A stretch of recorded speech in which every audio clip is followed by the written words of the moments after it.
Back to basics. How do you use a multimeter to determine if a bipolar junction transistor is an NPN transistor or a PNP transistor? To use your multimeter to do that, you will have to set the multimeter. What you will do first is to set the multimeter to diode test. To do that, you will turn the knob of the multimeter to this position if you are using this type of multimeter. This is the diode test position. And then you will set your probes to the appropriate position. Here is where you will plug the red probe, and here is where you will plug the black probe. Now we are ready to use this multimeter to test if a bipolar junction transistor is an NPN transistor or a PNP transistor. Before we proceed with the test, you should know that a bipolar junction transistor, whether the PNP or the NPN, has three legs: the base, the collector, and the emitter. So let's proceed with the test. Here, I have two power transistors, the TIP41 and the TIP42.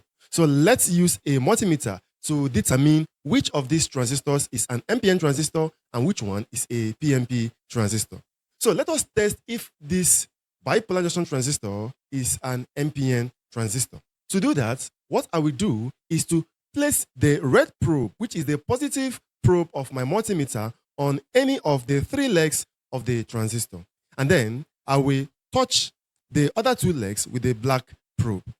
And the measurements I will obtain on the meter will tell me whether this transistor is an NPN transistor or a PNP transistor. So let's do that. I'll place my red probe here, and I will place the black probe here. And what do I have? Nothing.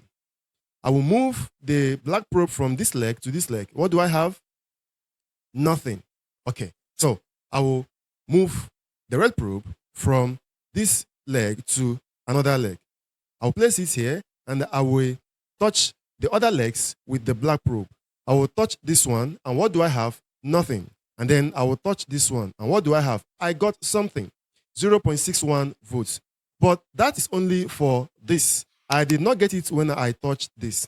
So I did not get two readings, hence I have to proceed to further test. Then I will place the red probe on this third leg, and I will touch this leg. What did I get? Nothing. And I will touch it here. What did I get? I got something.